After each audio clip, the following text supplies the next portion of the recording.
Yo, Uchiha here, people. Wagwan. So welcome back to the channel, where today we'll be talking about Boruto Naruto Next Generations episode 133. I'm pretty late to the party where this episode is concerned. It was a pretty hectic weekend, if I'm being honest. So I didn't actually get to watch the episode on Sunday like I usually do. I'm literally just watching the episode. It's Monday night, and it's literally after 10 at this moment. So yeah, it's pretty hectic, and my schedule is looking pretty hectic for this week, so I apologize if there's a lack of videos. So yeah, but be sure to rate, comment, subscribe. I still appreciate the support. If you're tuning in for the first time, you could actually check out my content. I do a lot of Boruto content these days mainly, but I'm looking to get back into some other things as well. So yeah, hit the like, dislike, leave a comment, and let me know what you thought about episode 133. But getting into it, for the most part, this episode, after a 1 week break and coming off the coming off that moment from episode 132 where Jiraiya essentially confirmed, well, asked Sasuke if he was Sasuke Uchiha. A lot of people were looking forward to, including myself of course, was looking forward to seeing how that would play out. But if you've been keeping up with spoilers, or even the spoiler videos that I have here on the channel, you would already know that the whole plot point of Jiraiya pursuing or kind of looking up things where Sasuke's identity is concerned was going to be short-lived. And even knowing that and going into the episode, it still felt like a disappointment or a big tease going into the episode and seeing it actually happen for real. So yeah, but plots, they can't, let Jiraiya find out. Probably he knows deep down, or probably by the end he'll say, yeah, I knew, but I guess we'll see how it goes when the arc ends. But anyway, as I said, it's pretty short-lived in terms of that plot point, but following that, we get Jiraiya, in character of course, decide not to follow up on his investigation into Sasuke's and Boruto's true identity, because it was genuine. Their need to protect Naruto is genuine, and he sees that, so he's willing to cooperate with them to protect Naruto from Urashiki, which was very in character of Jiraiya, if you do ask me. Now, going forward, we see a lot of the episode kind of split into various segments, of course. We have Jiraiya collaborating with Sasuke, trying to put a plan in place to, counter Urashiki, questioning Sasuke about the the jutsus or the abilities in Urashiki's, arsenal. We have Boruto and Naruto making some progress in their whole collaboration jutsu training. We have Sakura, who in the last episode we know that Sasuke dropped that note, so we had a follow-up on that plot point as well.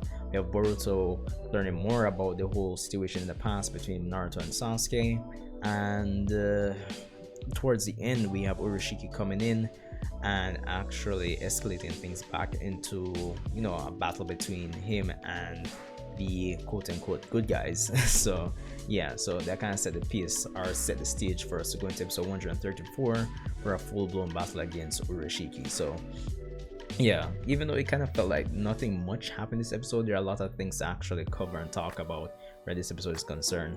Now, going forward with Boruto and Naruto's collaboration jutsu training, we have Boruto, who was scared of Naruto. After talking with Neji, he comes back in this episode and he continues his training with Naruto, but as per usual, not making any progress. And I found it interesting that at one point we see Naruto see a leaf drop, and he gets the idea that they need to concentrate their chakra at one point. Or it kind of felt strange to me watching the episode, because I felt like that's what they were doing before, but apparently not. So there's that. But the interesting thing, or what I liked about that, is that even though Boruto has been doing well in terms of listening and understanding what Jiraiya has to say in terms of what he has to teach regarding his collaboration jutsu, and he's been doing much better than Naruto in terms of the whole synchronization aspect of it. The fact that Naruto just kind of got an idea or a hint of something just by seeing something in nature or so, it's very in character of him. It would be kind of like when he just mastered the Rasengan and got the idea to use a shadow clone to kind of handle the rotation of the chakra while he pumps the chakra to one spot. So that was cool.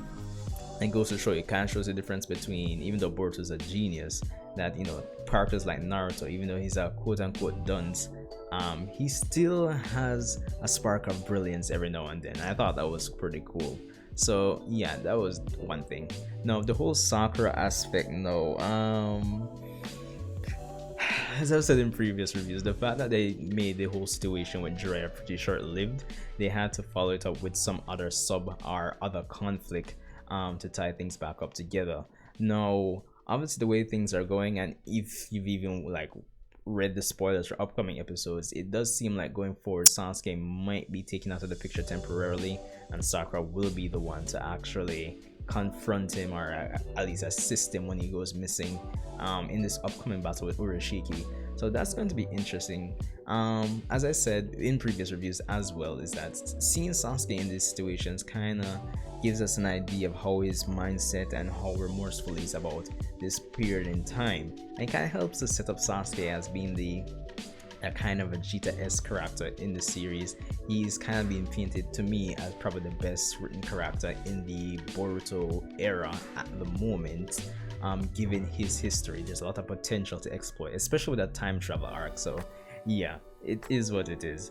Now, going towards the end, seeing Urashiki come back, or even before then, we had some tidbits, I wouldn't say comedic, but we had some moments with Shikamaru's team bumping up into them, and some I guess gags regarding the fact that Naruto only eats ramen for breakfast, lunch, and dinner.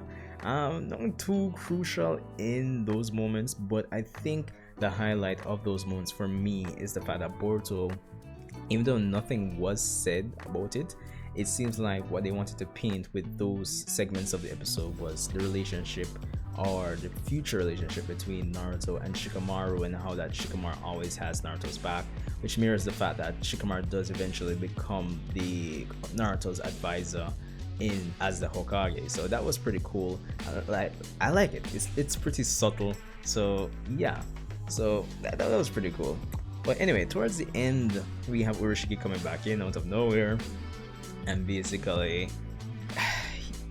he draws from Sasuke's chakra and basically starts using like Shidori and lightning styles and fire style jutsus. We have Jiraiya and Sasuke coming back in, Urashiki finally activating his Rinnegan, and the whole spoiler of him being able to see the future starts being put in place here. Jiraiya goes to attack him, but then he apparently appears behind Jiraiya and says too slow, stabs Jiraiya through the shoulder, and of course Sasuke is not able to do anything just yet. The episode ends with basically him being menacing and approaching the gang. So yeah, that's where the episode pretty much ends for the most part. Now the only other thing I'll say about all of this, I don't know how I feel about it, but the fact that Urashiki gets a Rinnegan, you would think that Jiraiya would recognize it and say you have a Rinnegan, are you related to Nagato or anything like that, because obviously when Jiraiya taught Nagato back in the day, when he saw the Rinnegan, he could instantly identify it.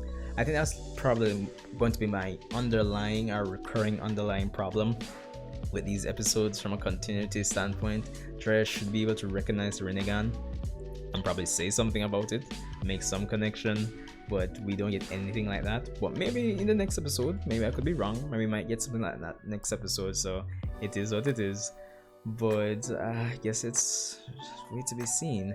Otherwise, from that, the pacing for the episode was okay. As I said, in a sense, it kind of felt like nothing much happened this episode. Kind of felt more like a setup episode for the most part, but all in all, it was still okay, decent. It wasn't bad. Animation was okay, I suppose. So yeah, but anyway, Sanju Uchiha here, people. Be sure to rate, comment, and subscribe, and be sure to check out my Boruto stuff and stuff. Yeah. But yeah, I appreciate all the support. Yeah, as I said, this week is looking pretty hectic, so I apologize from now for the lack of content this week. So yeah, it is what it is.